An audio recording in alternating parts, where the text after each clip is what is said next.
That's right. Back at it again. Full custom hot dog here, doing another Blu-ray review. The first in a long time, to where I was pretty nervous about this. And the first on our channel here, the new home of Full Custom Hot Dog. And we're breaking us in by doing a Blu-ray review of The Attic Expeditions, which was offered on Black Friday from Severin Films. And it's pretty cool. Flew under the radar. This was recommended to me by That Umbrella Guy and Sega CD Universe. If you don't know who they are, check them both out. They're both pretty legitimate homies for sure. But let's talk about this disc. And I'm a little rusty, so bear with me while I go through the spiel of what I usually do here, talking about, we talk about the disc first, and then we talk about the movie itself. That way, if you already know the movie and you just want those details about the disc out of the way, we're going to knock those right out for you. So, let's see, we've got Kasten crew 20-year pandemic reunion and story of making the Attic Expedition. So, what that refers to is, if you are watching this in the future, or somehow the past, there's been a pandemic, so it's been very difficult to get a lot of people together for these special features. So this is basically a Zoom call with pretty much everybody involved here, and they meet up and they talk about it. It's solid. The special features here are great. Also a Alice Cooper and Jeffrey Combs internet reunion, good as well. And again, pandemic, we're not getting people together. This can also be seen in other special features on some other discs that are being made right now. And unfortunately, it's held some interesting releases from coming out. So I wish it would be over, if anything, just so I can get some special features where people are in the same room together. And also for everyone's good health. But anyway, we've also got horror scholar Adam Rokov contextualizing the Attic Expeditions.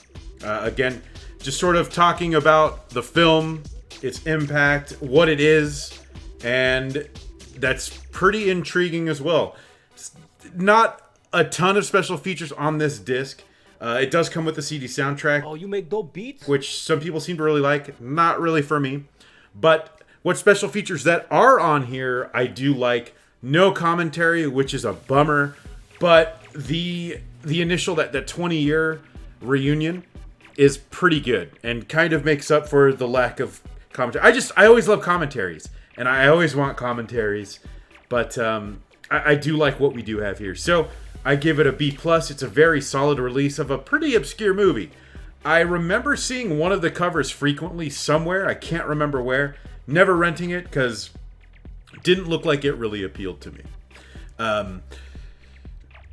What is it about? I guess we should get into that next. Well, IMDb tells us The Attic Expeditions.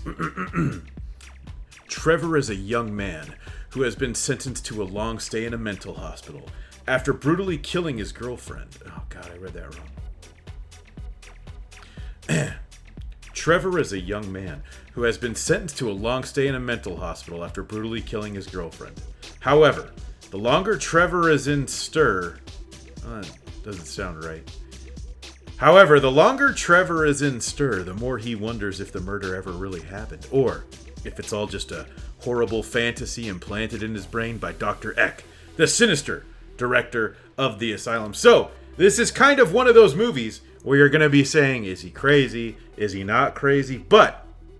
And for me personally, I'm tired of this trope. There's a lot of, and I don't know if it's my old age that I'm just becoming a curmudgeon and a crotchety old man, but there's a lot of tropes I'm tired of, and I'm almost tired of the am I crazy or am I not crazy ones.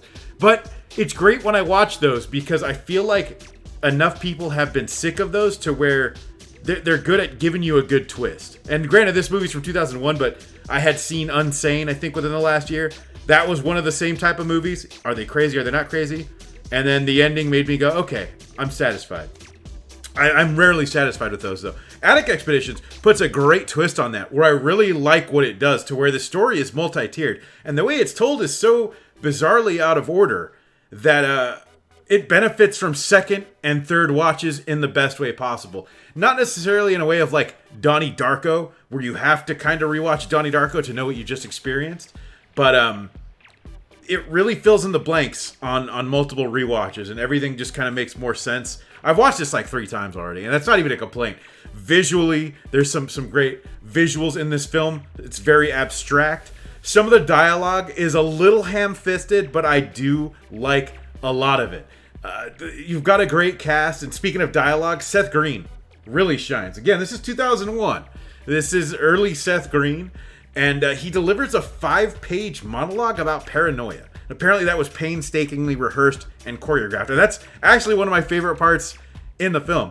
It's said that they kind of had to rehearse how he's going to walk, where he's going to walk, and where the camera was going to go. And it's pretty impressive, and like I said, probably my favorite part in the whole film. This movie's directed by Jeremy Kasten, someone I'm not too familiar with. Some of their most noteworthy films that they've directed is Wizard of Gore, which is the it's the remake of a Herschel Gordon Lewis film. I'm not too familiar with Herschel Gordon Lewis, so I don't know too much. So forgive me.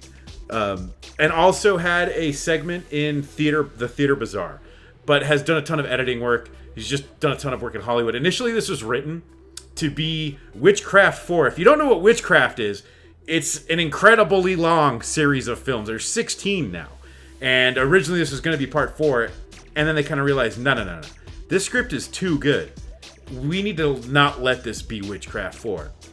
To which they kind of held on to it and got some funds together to put this thing together. Ended up getting the cast. Jeffrey Combs was attached pretty early on in the beginning and helped get Seth Green and a lot of other people on board. We have Andras Jones, I'm probably saying that incorrectly, as the main character, Trevor. You might know him as Rick from Nightmare on Elm Street 4. Mentioned Seth Green. Cha-ching. Infamous Seth Green, of course. Jeffrey Combs from Reanimator. Wendy Roby from People Under the Stairs. And Ted Raimi from Skinner. Alice Cooper from just being Alice Cooper. Just an incredible cast all around. If I had to say that any of them were weak, Andras Jones was a little bit, but again, I think some of the dialogue here is a little wonky, so I can't really blame him. Also interesting to note that the special effects were done by Mannix, who did some of the special effects in The Matrix as well, which is pretty crazy to have this film and that film be at all related. So maybe I'm rambling with too much weird stuff, but this is a solid film that I don't really want to talk too much about the details. You do have Trevor in a mental hospital who's constantly wondering what his deal is.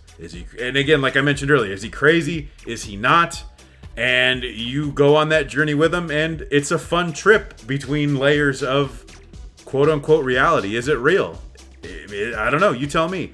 But I'm not going to ruin it because you should watch this movie. This is a hard recommend. Not a hard recommend. This is an easy what's the recommend that I want you to watch this? Because I want you to watch this movie. This is that recommend. Check it out. I'm pretty sure it's streaming on Tubi.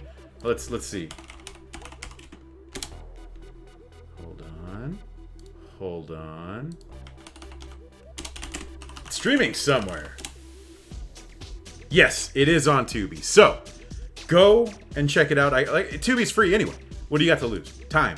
It's pretty weird though. So buckle up and pay attention. Put your phone down. Put down your Game Boy Color and check out this movie. Definitely worth the price, I think, for you collectors out there. Again, the special features are solid enough, and it looks and sounds good. Solid release from Severin, once again. So definitely check it out. That's The Attic Expedition. So, I am your host, Full Custom Hot Dog. You can follow me on Twitter. It's Full Custom Hot Dog without the last O, because that is just too long for Twitter. So, thank you all for watching, and until next time. If you like what you see, I love what I see. Make sure to hit that subscribe button and the bell for notifications so you can watch whatever comes next. And if you like the music you hear, you can follow me on SoundCloud and Spotify. Check the description for links.